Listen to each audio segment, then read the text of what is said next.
ईश्वर को ईश्वर बनने नहीं आया, लेकिन एक माँ ने दिखाया कि ईश्वर कैसे बनते हैं। जी हाँ, ये एक दुखद घटना जो करोड़ों दिलों को छू जाएगी। ये एक ऐसी घटना जो ये दिखाती है कि माँ की ममता कैसी होती है। एक माँ ने अपनी आखिरी सांस तक अपने बच्चों को नहीं छोड़ा। कहते हैं कि जब लोग जाते हैं तो सब छोड़ के जाते हैं, लेकिन माँ की ममता ने अपनी जान दे दी, लेकिन बच्चों को नहीं छोड़ा। जी हाँ, हम बात कर रहे हैं मध्य प्रदेश के जबलपुर में हुए क्रूज एक्सीडेंट के बारे में। ये महज एक एक्सीडेंट नहीं है, ये दिखा रहा है कि कैसे हमारे देश में लोगों की जान से खेला जाता है। ये दिखा रहा है कैसे सत्ता में करप्ट अधिकारियों के दबे, सत्ता में चूर पॉलिटिशियंस, करप्ट पॉलिटिशियंस के चक्कर में लोग अपनी जान गंवाते हैं। एक क्रूज पे 41 मेंबर के साथ जाया जाता है, और ऐसी क्रूज जब पता हो,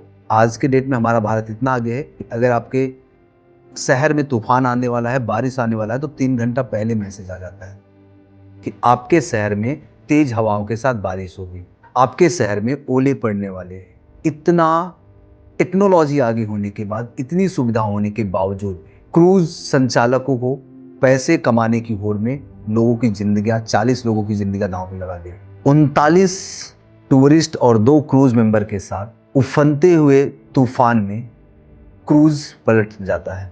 सभी के पास सेफ्टी जैकेट्स होते हैं, सभी ने सेफ्टी जैकेट्स पहन रखा होता है, उसके बावजूद भी 13 लोग डूब के मर जाते हैं। ये समझ में नहीं आता कि ये 13 लोग कैसे डूब गए। अगर सेफ्टी जैकेट की गुणवत्ता अच्छी थी, सेफ्टी जैकेट जब पहनाए जाते हैं, पहनाने की ट्रेनिंग अगर दी गई थी, और अगर सबको सारी चीज़ें बताई गई थी, जब भी आप कोई किसी भी पर्यटन केंद्र पे जाते हैं, जब भी कोई आप जल क्रीड़ा करने के बारे में सोचते हैं या कोई एडवेंचर करने के बारे में सोचते हैं, तो जो एडवेंचर कंपनियां होती हैं पहले टूरिस्ट को पूरी गाइड देती हैं कि विशेष परिस्थिति पड़ने पे क्या करनी है या क्या नहीं करना है। तो क्या वो गाइडेंस का काम नहीं हुआ? क्या उनको जो लाइफ जैकेट दिए गए थे वो लाइफ जैकेट रियल नहीं थे या अच्छी क्वालिटी के नहीं थे? एक life jacket normally 160 kilo weight bear कर पाता है। अगर आप कभी जल क्रीड़ा की हो तो आपको पहले बता दिया जाता है कि आप जो लाइफ जैकेट्स पहन रहे हैं ये आपको 24 घंटे 48 घंटे तक तैरा के रखेगा। इसकी कैपेसिटी है कि ये 200 किलो, 150 किलो या 180 किलो, 120 किलो ग्राम भार उठा सकता है। अगर ये सारे गाइडलाइंस बनाए गए हैं और इन सारे गाइडलाइंस पे ही आपकी क्रूज चलाई गई, तो क्रूज पलटने के बाद लोगों की मौत कैसे होगी?